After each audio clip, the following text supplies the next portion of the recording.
Hari ini kita diingatkan oleh kuasa Roh Kudus bahwa waktu Tuhan akan datang. Dan waktu itu adalah waktu yang terbaik. Bagian dari rancangan Tuhan dalam kehidupan kita. Mari kita berdoa.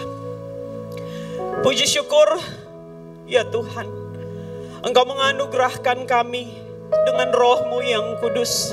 Kami boleh menikmati persekutuan di tempat ini. Kami boleh menikmati kasih-Mu di dalam kehidupan kami. Kebaikan-kebaikan-Mu, anugerah-anugerah di dalam kehidupan kami tidak dapat kami hitung satu persatu. Saat ini kami datang Tuhan, kami anak-anak-Mu. Kami rindu untuk mendengar firman Tuhan. Kami rindu untuk membaca firman Tuhan. Kami rindu untuk belajar firman Tuhan. Kami tahu bahwa untuk menjadi anak-anak-Mu ada tanggung jawab yang kami harus jalankan di dunia ini. Karena itu kami mau Tuhan, kami beri hati kami. Kami beri diri kami beri hidup kami. Untuk dipakai oleh Tuhan. Untuk mendengar suara Tuhan dan untuk menjalankan kehidupan yang sesuai dengan rancangan Tuhan. Kami siap Tuhan untuk belajar dari firman-Mu. Supaya di dalam menjalankan kehidupan kami memancarkan kasih-Mu. Kami memancarkan pekerjaan Roh Kudus dari kehidupan kami. Orang-orang mengenal Tuhan. Sesama kami mengenal Tuhan dan mereka diberkati di dalam kasih Tuhan. Tuhan, mari berfirmanlah kepada kami semua yang rindu untuk belajar dari kasih-Mu. Yang percaya mari kita bersama katakan amin.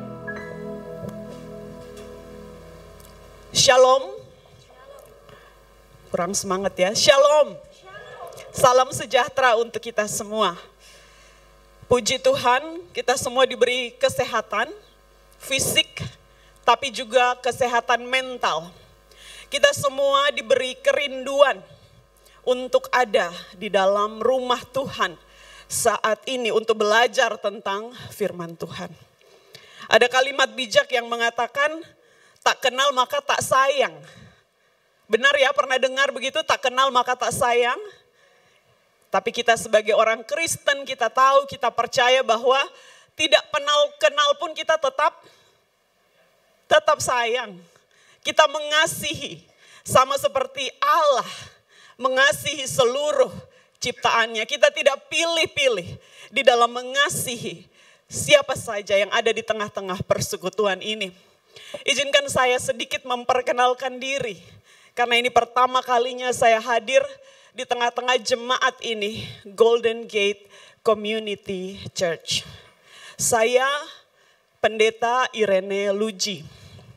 Saya berasal dari Kupang, dari Nusa Tenggara Timur. Biasanya disingkat NTT. Ada yang suka memelesetkan. NTT artinya nasib tidak tentu. Tapi tidak ya. NTT Nusa Tenggara Timur dan saya bangga sekali datang dari NTT. Ibu dari NTT terus datang langsung ke Semarang melayani di G2CC? Tidak. Saya berkuliah di Salatiga, di UKSW dulu, di Fakultas Teologi. Lalu sekarang saya mengajar di Fakultas Teologi UKSW. Dan karena itu pada saat saya mengajar, saya baru lulus kuliah tahun lalu. Mulai mengajar saya bertemu dengan Abuna, Pendeta Sony di kampus. Pada satu masa, satu titik beliau mengatakan, ibu mau melayani di gereja saya? Ya. Walaupun saya berasal dari latar belakang gereja Masih Injili di Timor, saya senang kesempatan untuk melayani harus dipakai untuk bersaksi tentang kasih Tuhan dalam kehidupan kita. Saya bersyukur saya bisa ada di tengah-tengah jemaat, terima kasih. G2CC, terima kasih jemaat, terima kasih Abuna, Abuni yang walaupun saat ini sedang ada di Israel, boleh memberi kesempatan kepada saya untuk berbagi kesaksian tentang kasih Tuhan. Di dalam sukacita yang diberikan oleh Roh Kudus, pertemuan pertama kita saya ajak kita untuk membuka dan membaca Alkitab. Pembacaan Alkitab yang saya pilih dari Perjanjian Baru. Dari Injil Lukas pasal 21 ayat 5 sampai ayat 19. Sekali lagi dari Injil Lukas pasal 21 ayat 5 sampai ayat 19 kita baca berbalas-balasan. Saya akan membaca ayat 5, ibu bapak, saudara-saudari jemaat membaca ayat 6, demikian seterusnya bergantian. Jika semua sudah mendapatkan, mari kita membaca firman Tuhan. Lukas pasal 21 ayat 5 sampai 19. Ketika beberapa orang berbicara tentang bait Allah dan mengagumi bangunan itu yang dihiasi dengan batu yang indah-indah dan dengan berbagai-bagai barang persembahan, berkatalah Yesus.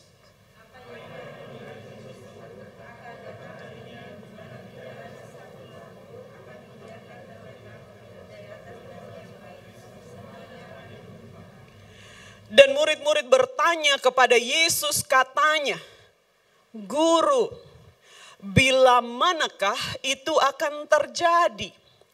Dan apakah tandanya kalau itu akan terjadi?"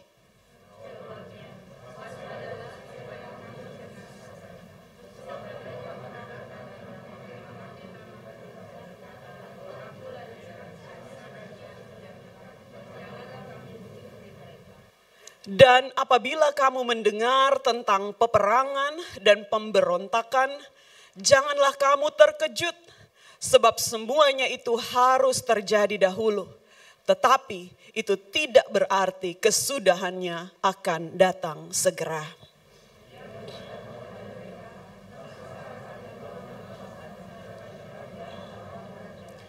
Dan akan terjadi gempa bumi yang dahsyat dan di berbagai tempat. Akan ada penyakit, sampar dan kelaparan.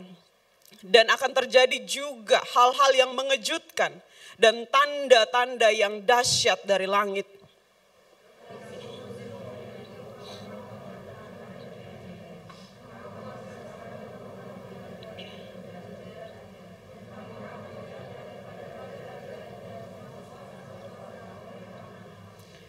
Hal itu akan menjadi kesempatan bagimu untuk bersaksi.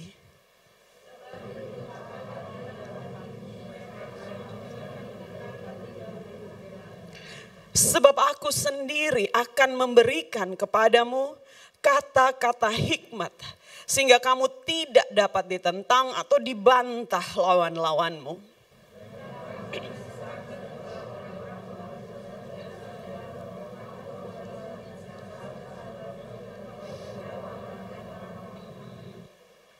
Dan kamu akan dibenci semua orang oleh karena namaku.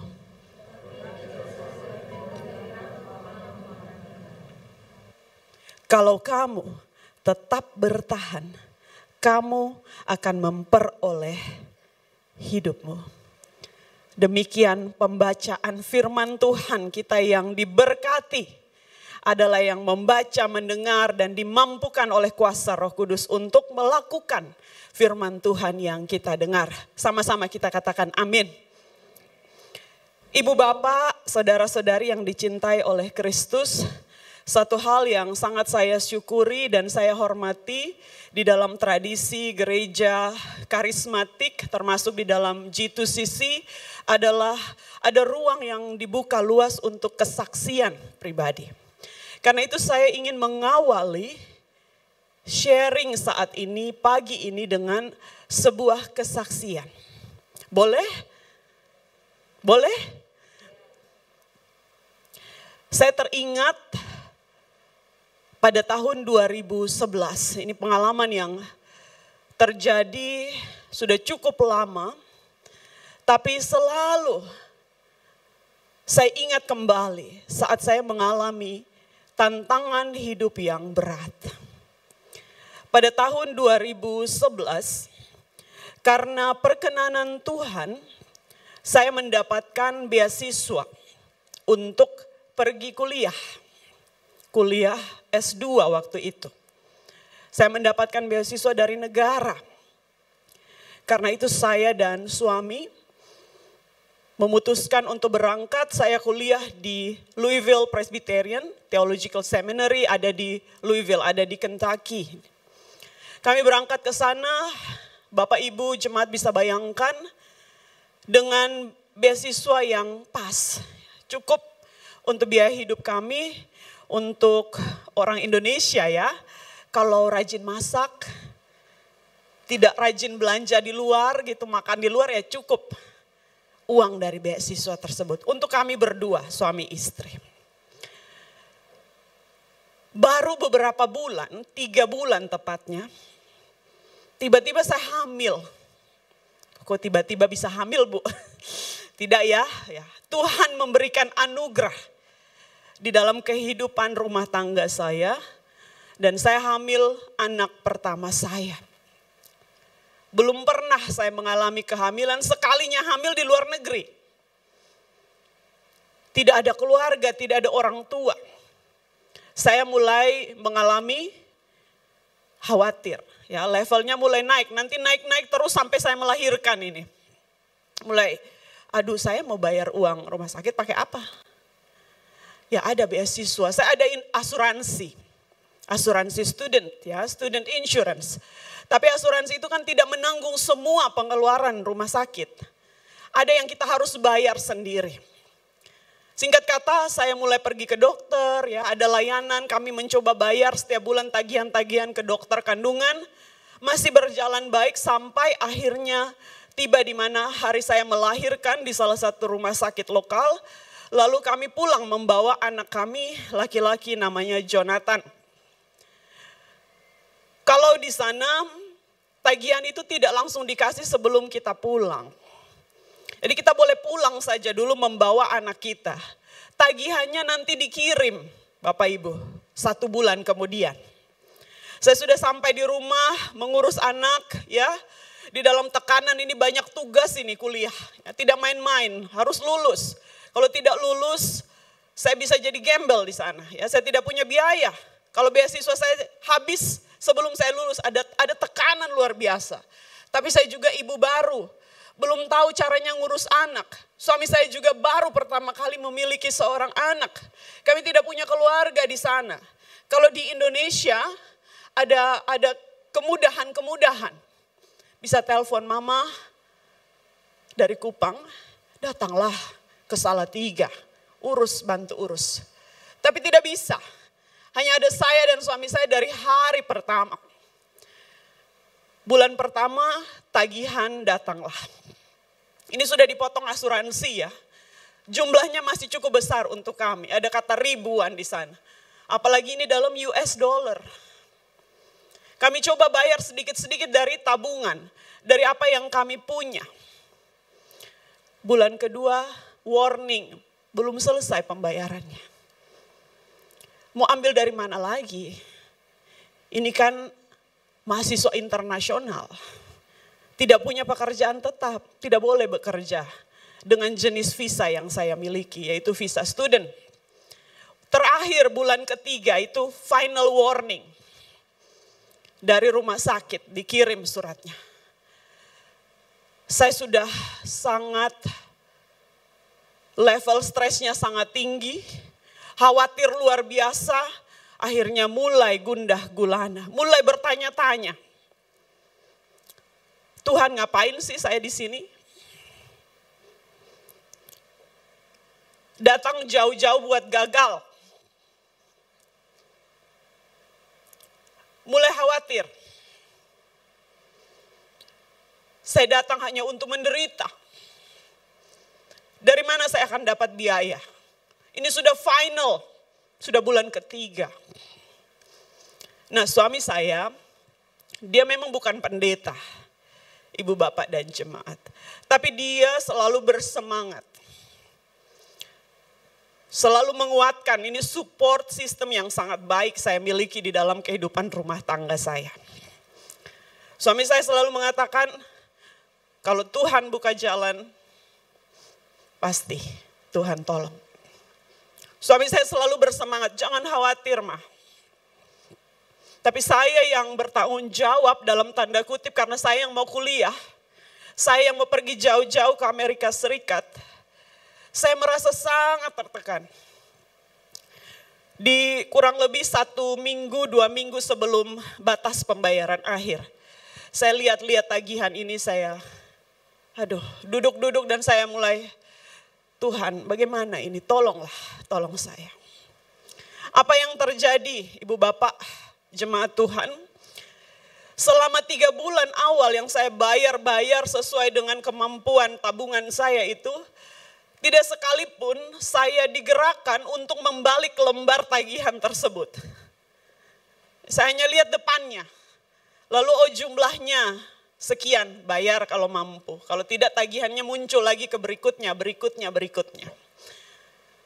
Tapi hari itu di mana saya sudah putus asa, hilang pengharapan, tapi menolak untuk menyerah akan pertolongan Tuhan, Roh Kudus bekerja. Tiba-tiba saya merasa perlu membaca bagian belakang tagihan. Bapak Ibu tahu bagian belakang tagihan itu macam kalau kita beli obat, ada penjelasan tulisan kecil-kecil itu. Ya, saya tidak pernah baca karena saya pikir ini informasi yang tidak penting. Tapi hari itu saya merasa saya harus baca tulisan yang kecil-kecil itu. Entah mengapa ini hanya pekerjaan pertolongan Roh Kudus yang terjadi. Saya balik lalu saya lihat ada informasi penjelasan tentang alamat, tentang rumah sakit ini apa dan seterusnya. Lalu mata saya tertuju ke pojok sebelah kanan bawah. Pojok sebelah kanan bawah ada tulisan kecil. Dalam bahasa Inggris diterjemahkan, jika Anda membutuhkan bantuan, silahkan hubungi alamat email ini. Selama berbulan-bulan, 3 bulan, memegang tagihan yang sama persis kertas itu. Print outnya sama persis. Tapi saya tidak pernah baca tulisan itu. Di ujung terakhir, pertahanan saya, ketika saya sudah tidak mampu, Tuhan bilang, balik aja kertasnya. Karena jawabannya sudah ada di situ. Solusimu sudah aku kasih. Dari bulan pertama. Tapi kamu belum lihat. Akhirnya saya bilang ke suami, kita coba ya email ini gitu. Kita kirim ya. Ya, semangat suami saya. Ya, ini pertolongan Tuhan. Tidak lama-lama kami mengirimkan email dibalas dengan surat pos. Saya ambil dari loker mahasiswa saya di kampus. Kami tinggal dalam kampus, di asrama kampus. Saya bawa ke rumah, saya tunjukkan ke suami saya. Inilah datang balasannya. Ya, nasib kita ini bergantung ke sepotong kertas ini. Kita berdoa, kita buka, kita terima janji Tuhan. Saya tidak tahu isinya apa. Saya buka, lalu saya baca. Isinya pendek banget. Isinya apa? Isinya hanya sangat sederhana. Di situ dikatakan, kami telah menerima laporan saudara. Kami memahami keadaan saudara. Lalu kosong, di bawah sedikit ada tulisan lagi. Jumlah tagihan terakhir saudara. Titik 2. Lambang uang US dollar. S garis-garis 0.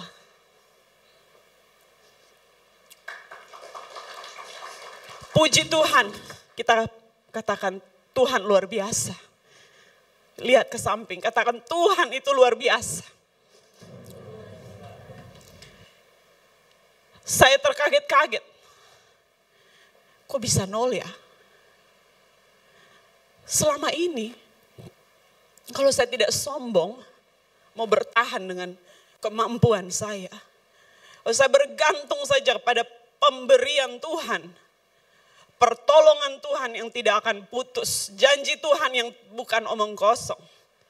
Roh Kudus sudah bekerja, saya sudah balik kertas itu. Saya sudah baca tulisan itu, saya tidak perlu membayar mulai dari bulan pertama, Tuhan sudah siapkan. Iuran tagihanmu 0. Tapi saya mau membayar, saya mau bayar dari tabungan saya.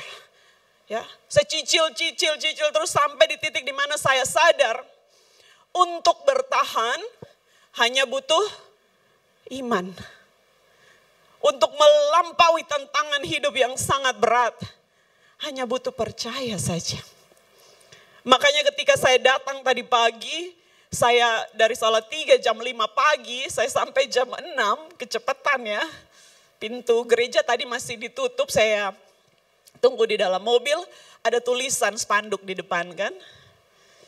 Untuk mengalami mujizat hanya perlu percaya. Karena Tuhan sudah memberi. Berkat itu menunggu untuk kita klaim, kita ambil berkat dari Tuhan. Tetapi ketika kita hanya mau bertahan dengan kemampuan diri sendiri, tidak mau minta pertolongan Tuhan, mata kita tidak dicelikan, tidak dibukakan akan pertolongan Roh Kudus. Nah, Ibu Bapak, ya, saudara-saudari jemaat yang dikasihi oleh Tuhan, di dalam pengalaman yang tadi saya ceritakan, kesaksian itu, saya bertumbuh di dalam iman. Dan seterusnya saya terus mengalami banyak tantangan kehidupan, pergumulan. Tapi tidak pernah lagi saya nyosor kalau bahasa orang sekarang ya. Ya, merayap di dalam pengharapan kepada Tuhan, tidak lagi. Karena saya sudah punya pengalaman. Oh begini ya Tuhan itu. Tuhan itu sudah punya rencana yang luar biasa dalam kehidupan saya, dalam kehidupan saudara. Tapi kita perlu berani percaya, kita berani mengklaim berkat Tuhan. Amin saudara. Ada, Tuhan sudah siapkan untuk kita semua. Hari-hari kita tidak lepas dari yang namanya masalah, dari namanya tantangan. Ada kalimat bijak mengatakan setiap orang ada masanya. Setiap masa ada orangnya. Saya mau tambah sedikit, setiap orang ada tantangannya, ada masalahnya. Setiap tantangan, setiap masalah ada masanya. Berganti terus menerus begitu. Bahkan kadang-kadang kita baru ada satu masalah ini belum selesai, datang lagi masalah baru. Masalah baru belum selesai, datang lagi masalah baru. Kita lihat refleksi kehidupan kita di tahun 2022 coba. Ketika kita masuk tahun 2022, itu banyak hoax. Pandemi COVID-19 direncanakan, ya hoax. Ada berbagai banyak disinformasi. Kita agak bingung ketika membaca WhatsApp, ini yang mana berita yang benar ini ya. Tantangan dalam kehidupan kita, pandemi berdampak luar biasa. Saya tidak tahu di antara Bapak Ibu jemaat mungkin ada yang kehilangan. Harus kehilangan orang yang dikasihi karena pandemi COVID-19. Belum berhenti di situ, tiba-tiba kita dengar berita kan, perang Rusia, Ukraine. Yang mengguncang banyak bagian dari dunia ini, bukan hanya Indonesia. Tidak sampai di situ, waktu berjalan terus, sekarang kita sudah bulan November, tanggal berapa Bapak Ibu? 27. Kurang berapa hari kita masuk ke Desember? 3 hari mungkin, ya. Kita akan masuk ke bulan yang baru, bulan terakhir di tahun 2022. Tantangan dan masalah sudah berhenti? Belum. Kerusuhan di Kanjuruhan menewaskan banyak orang, tragedi di Itaewon, berita tentang gagal ginjal akut menyerang anak-anak, varian baru COVID-19, yang terakhir gempa bumi yang ada di Cianjur. Kalau Bapak Ibu jemaat mengikuti beritanya, yang sekarang sedang heboh videonya, ketika ada satu tenda menggunakan nama gereja tertentu terus disobek, ini nggak boleh di sini. Isu-isu yang mungkin kita semua sudah pernah dengar, isu-isu kristenisasi dan seterusnya. Di dalam berbagai tantangan, berbagai masalah ini, apa yang harus kita lakukan sebagai umat percaya di masa sulit ini? Firman Tuhan datang kepada kita semua. Firman Tuhan hendak berbicara kepada kita lewat Injil Lukas yang tadi kita baca. Tadi diawali dengan apa?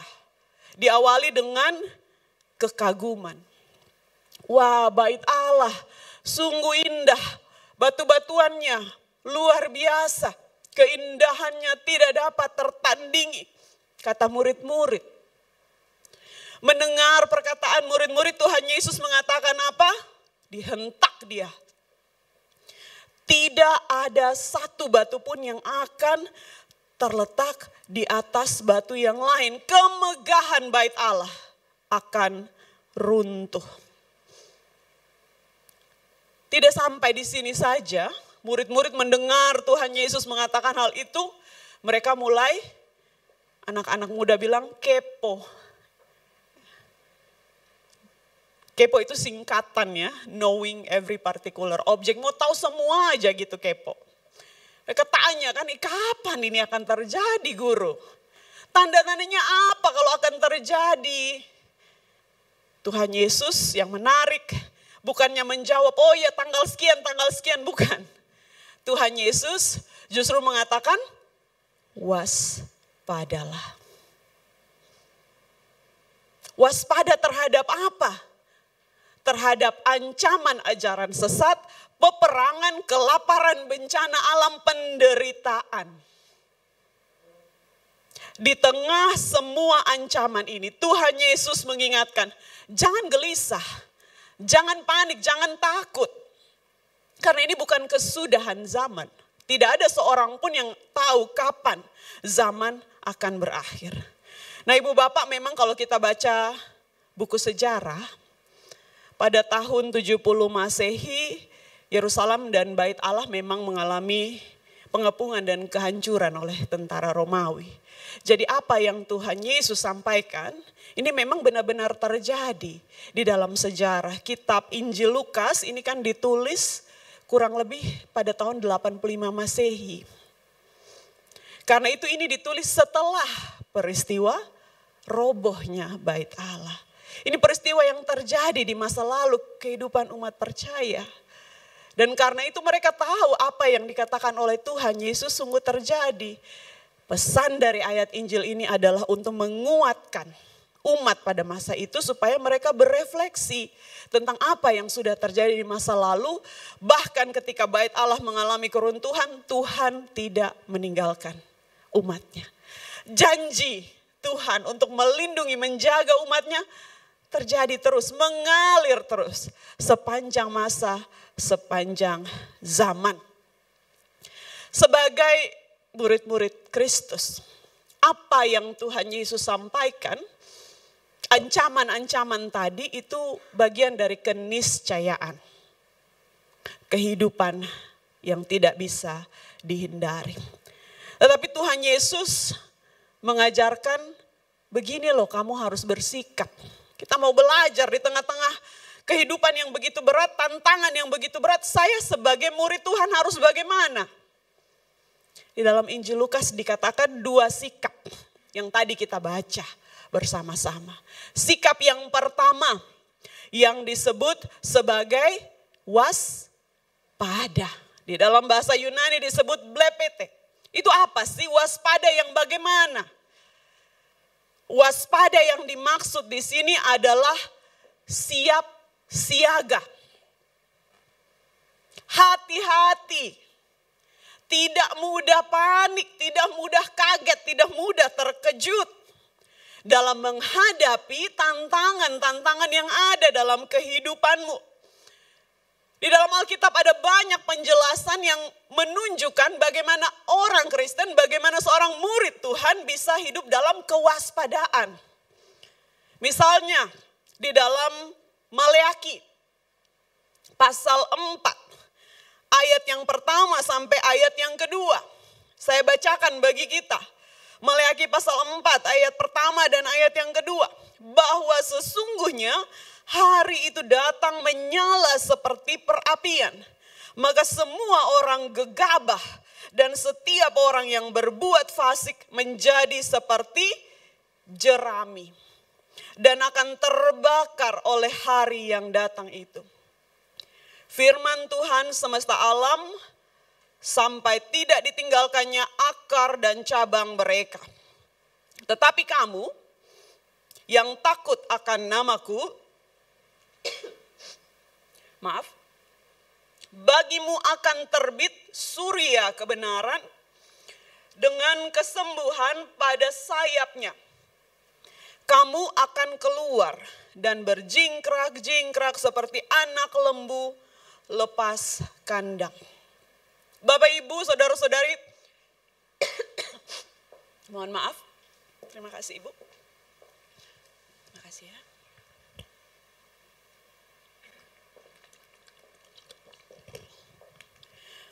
Terima kasih Ibu sudah memberi saya air. Bapak Ibu jemaat pernah melihat jerami terbakar api? Mungkin belum pernah lihat langsung, bisa lihat di YouTube. Jerami terbakar api itu cepat banget. Ini lawan dari sikap waspada. Orang yang waspada tidak seperti jerami yang terbakar api. Panik, tidak tahu mau berbuat apa. Sehingga menghancurkan dirinya sendiri. Orang yang waspada siap. Dia tahu bahwa hidup ada tantangan, ada masalahnya. Tadi di slide yang sebelumnya saya sempat mengutip seorang tokoh yang mengatakan having no problem is the biggest problem. Saat orang merasa tidak punya masalah, tidak punya tantangan dalam hidupnya, justru dia bermasalah. Karena hidup itu pasti ada masalah. Kecil, besar, ada saja masalahnya. Kalau kita tidak menyadari ada tantangan, ada masalah, justru bahaya. Karena kita tidak sampai ke penyelesaian, menghadapi masalah tersebut. Bagian Alkitab yang lain yang saya mau juga sebutkan di dalam sharing ini adalah dari 2 Tesalonika pasal 3 ayat 6 sampai 13. 2 Tesalonika pasal 3 ayat 6 sampai 13. Di sana diceritakan umat di Tesalonika, mereka memilih untuk mengikuti ajaran yang menyesatkan, tidak mau bekerja, mau menyambut hari Tuhan. Lalu surat Tesalonika ditulis untuk menegur umat Tuhan yang ada di sana. Menyambut hari Tuhan bukan berarti tidak melakukan apa-apa, tidak bertanggung jawab. Sebaliknya, hidup dalam keseriusan, kewaspadaan. Ini yang pertama, sikap yang pertama yang harus kita ingat. Waspada dalam pengertian itu. Yang kedua, kita diminta untuk hupomone. Hupomone itu bertahan dalam bahasa Indonesia, diterjemahkan bertahan. Tapi sebenarnya apa yang sedang saya bicarakan? Ya, bertahan yang bagaimana dalam hupomone? Bapak Ibu jemaat pernah lihat bola karet? Ya, bola karet, bola bekel itu ya. Kalau bola yang lain yang terbuat dari karet. Kalau kita banting ke lantai yang keramik atau lantai semen, semakin kita keras membanting, semakin dia naiknya tinggi begitu. Itu namanya hupomone. Bertahan yang seperti itu. Bertahan yang bagaimana? Bertahan yang resilient kalau kata orang bule. Tahan banting maksudnya. Kenapa harus tahan banting? Karena tadi pergumulan dan masalah ada banyak sekali dalam kehidupan kita ini. Kalau kita tidak tahan banting ya, ketika kita mengalami pergumulan yang berat, bayangkan bola karet itu. Semakin keras saya dibanting ke bawah, semakin tinggi saya naik untuk melihat janji Tuhan terpenuhi. Amin. Kemuliaan Tuhan nyata dalam kehidupan kita. Bertahan yang seperti itu. Bertahan bukan kehilangan iman. Bertahan dalam percaya bahwa Tuhan sudah memberi berkat-Nya di dalam kehidupan kita. Dan kita tinggal menikmati berkat tersebut.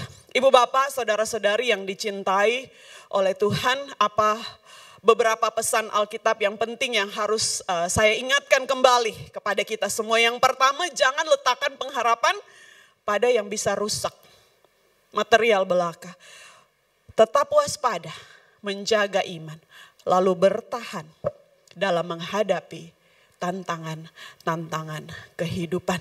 Pesan-pesan penting yang kita peroleh dari pembacaan Alkitab ini.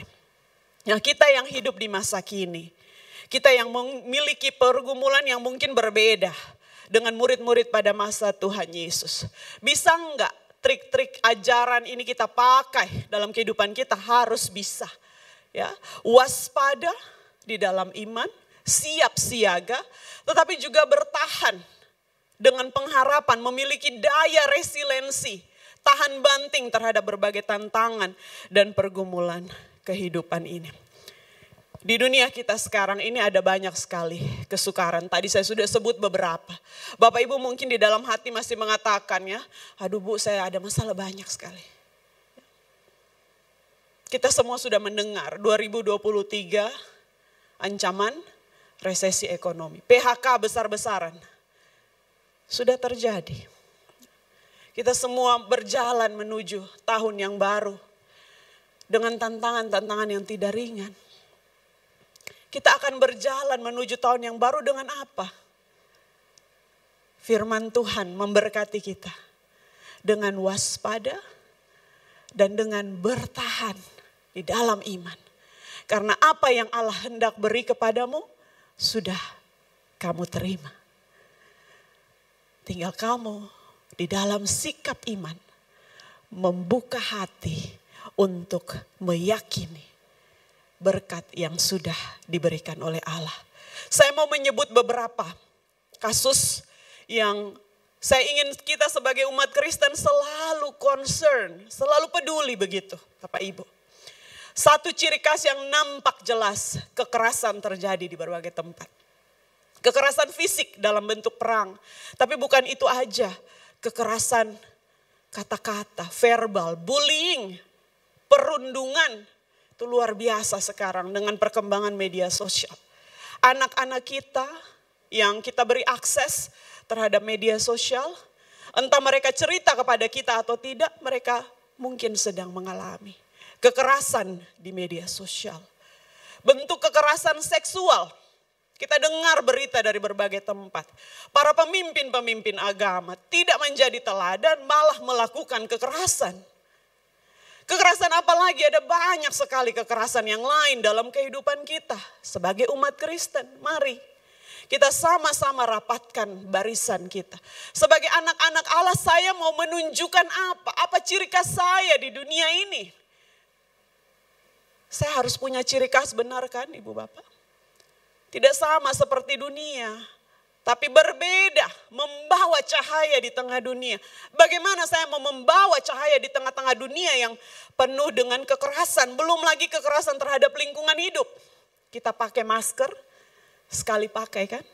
Habis itu kita buang. Tidak sadar, sampahnya merusak lingkungan hidup. Tidak kita recycle dengan baik. Bagaimana kita sebagai anak-anak Allah membawa perubahan di tengah-tengah dunia yang mengalami begitu banyak masalah dan tantangan. Allah memberkati kita semua. Roh Kudus menguatkan kita semua supaya kita jadi mercusuar, menjadi sinar terang di tengah-tengah dunia ini. Yang mengingatkan tentang pentingnya kewaspadaan. Tapi bukan hanya waspada, bertahan dalam iman. Janji Tuhan sudah dinyatakan dalam kehidupan kita. Karena itu di dalam iman, di dalam kepercayaan kepada Kristus. Kasih-Nya menjadi nyata dalam kehidupan kita semua. Dan juga dalam kehidupan sesama. Bapak Ibu dan jemaat sudah menerima berkat Tuhan. Amin. Jangan di-keep sendiri. Oh, ini buat saya aja. Bagi untuk semua orang yang lain yang engkau temui dalam hidupmu. Tunjukkan, ini loh kasih dari Tuhan, ini dia tercurah dalam kehidupan saya. Saya bagi dengan sukacita kepada semua orang yang saya temui. Supaya mereka tahu, supaya dunia tahu bahwa Allah ada di tengah-tengah kesulitan. Di tengah-tengah pergumulan hidup. Dan karena itu Allah sanggup untuk menguatkan, menolong, menopang, membebaskan kita dari semua pergumulan hidup.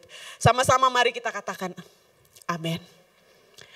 Saya ingin menutup sharing perenungan ini dengan doa. Mari kita berdoa. Ya Tuhan, Engkau sungguh luar biasa. Kuasa Roh Kudus memampukan kami semua Untuk hidup di dalam iman, di dalam pengharapan, bahkan di tengah-tengah dunia yang penuh dengan kesulitan, penuh masalah, penuh tantangan Tuhan.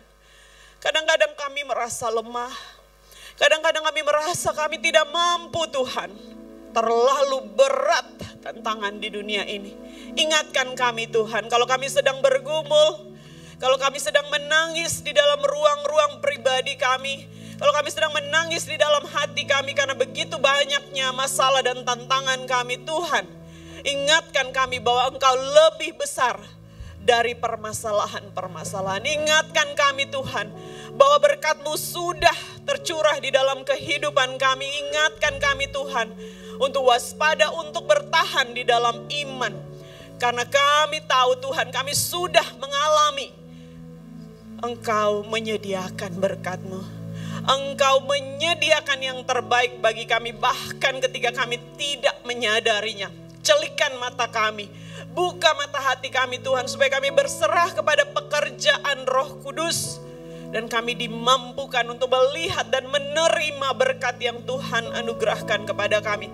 Jadikan kami Tuhan, anak-anak Tuhan di tengah dunia ini yang bukan sekadar ikut arus. Jadikan kami pembaharu, transformator, kami yang mampu melahirkan perubahan-perubahan di dunia, kami yang mampu menyebarkan kasih Tuhan yang nyata di dalam kehidupan kami hari lepas hari. Terima kasih Tuhan untuk firman hari ini Tuhan. Kami mau tetap meletakkan kepercayaan kami hanya padamu Tuhan. Terima kasih Tuhan, Engkau berkati hamba-Mu yang telah menyampaikan isi hati-Mu Tuhan, Pendeta Iren. Semoga Engkau memberkati beliau lebih lagi dengan pengurapan yang baru Tuhan, sehingga banyak orang yang terberkati dan beliau menjadi berkat untuk banyak orang. Terima kasih Tuhan, terima kasih Tuhan. Kemuliaan hanya bagi nama-Mu, hanya dalam nama Tuhan Yesus. Semua mari katakan amin.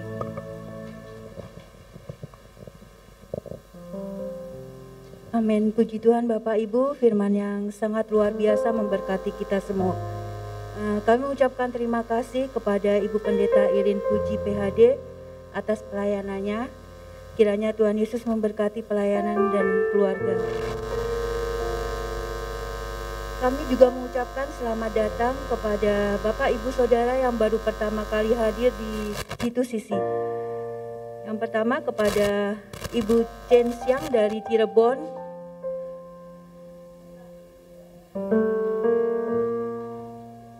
Mungkin bisa bangkit berdiri Ibu. Terima kasih.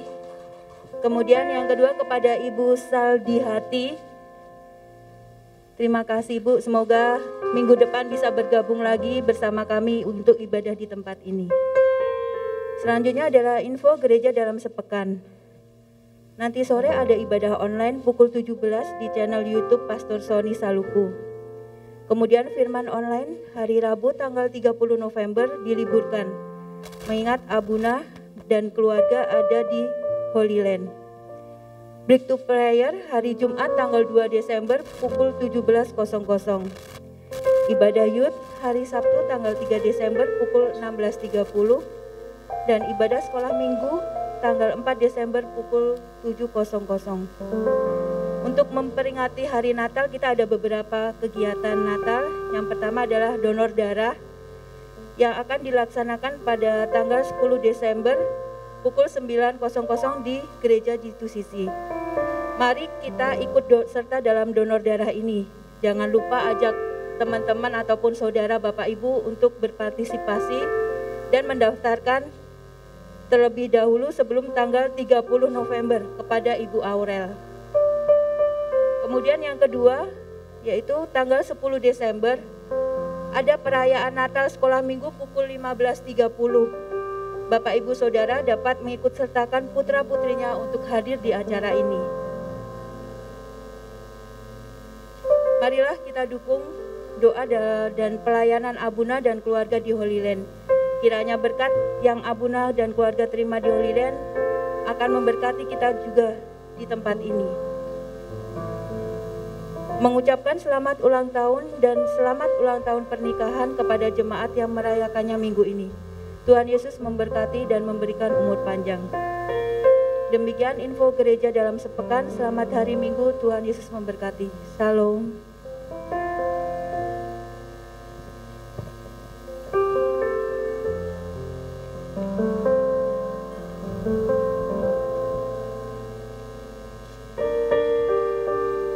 Selamat pagi adik-adik.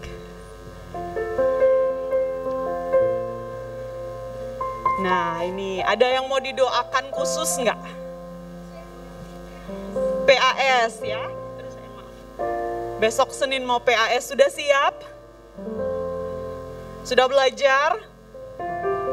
Ya, dan yang pasti selain belajar harus berdoa, minta kepada Tuhan, karena hanya Tuhan yang bisa menolongmu di dalam tantangan kehidupan. Kita berdoa. Ibu Bapak Jemaat, kita bersama-sama menaikkan doa untuk anak-anak kita, masa depan gereja kita. Mari kita berdoa. Tuhan, kami bersyukur di hadapan hadirat-Mu. Anak-anak Tuhan yang Tuhan pilih untuk menjadi perpanjangan tangan Tuhan dalam kehidupan gereja di masa yang akan datang. Kami mohon Tuhan, anugerahkan anak-anak kami dengan kuasa Roh-Mu yang kudus. Kemanapun mereka pergi Tuhan, lindungi mereka dalam sayap pengasihan.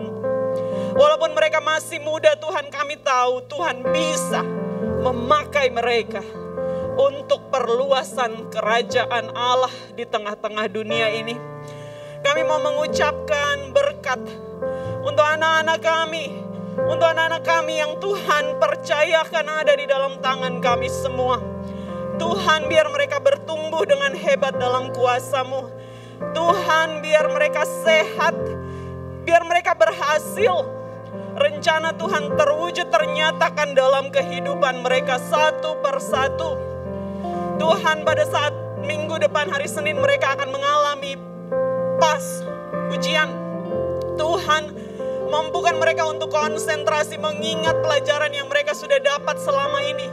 Kami tahu Tuhan, anak-anak kami mampu karena Tuhan. Tapi juga Tuhan, biarkan anak-anak kami bukan hanya berprestasi secara akademik. Kami mau anak-anak kami juga berprestasi di dalam kehidupan rohaninya. Bertumbuh dalam iman, dalam keyakinan akan berkat Tuhan dan anugerah Tuhan. Kami serahkan anak-anak kami Tuhan di dalam tangan pengasihan-Mu. Mari bersama-sama kita katakan, amin. Terpujilah nama Tuhan.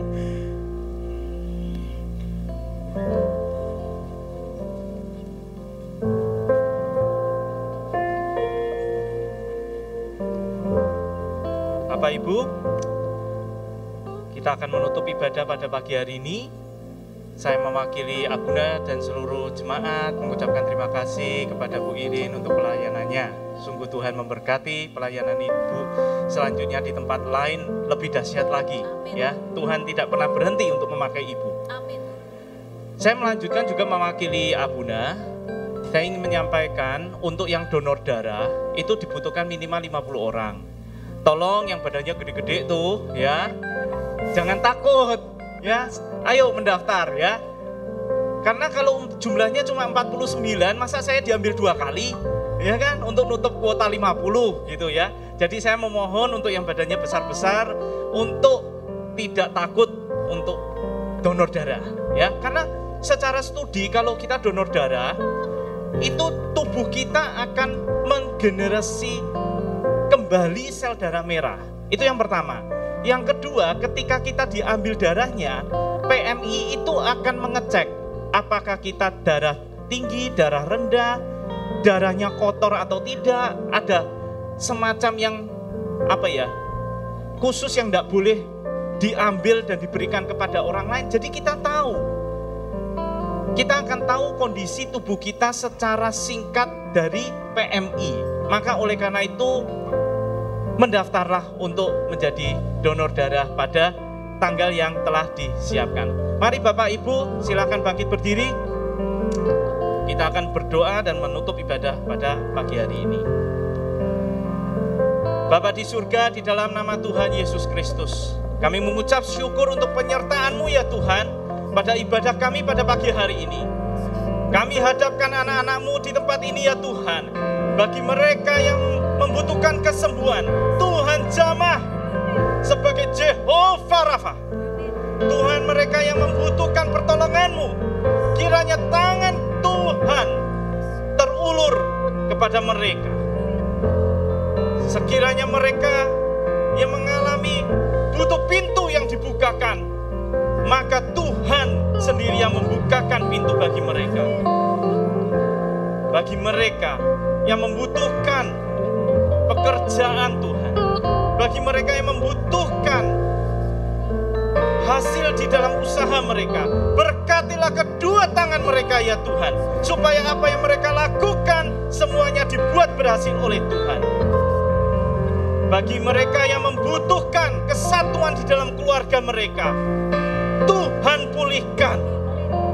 Mari Bapak Ibu angkat kedua tangan-Mu dan terimalah berkat dari Tuhan. Tuhan memberkati engkau dan melindungi engkau. Tuhan menyinari engkau dengan wajah-Nya dan memberikan engkau kasih karunia. Tuhan menghadapkan wajah-Nya kepadamu dan memberikan engkau damai sejahtera. Di dalam nama Tuhan Yesus, semua yang percaya berkata, amin.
Silakan ambil saat teduh sejenak.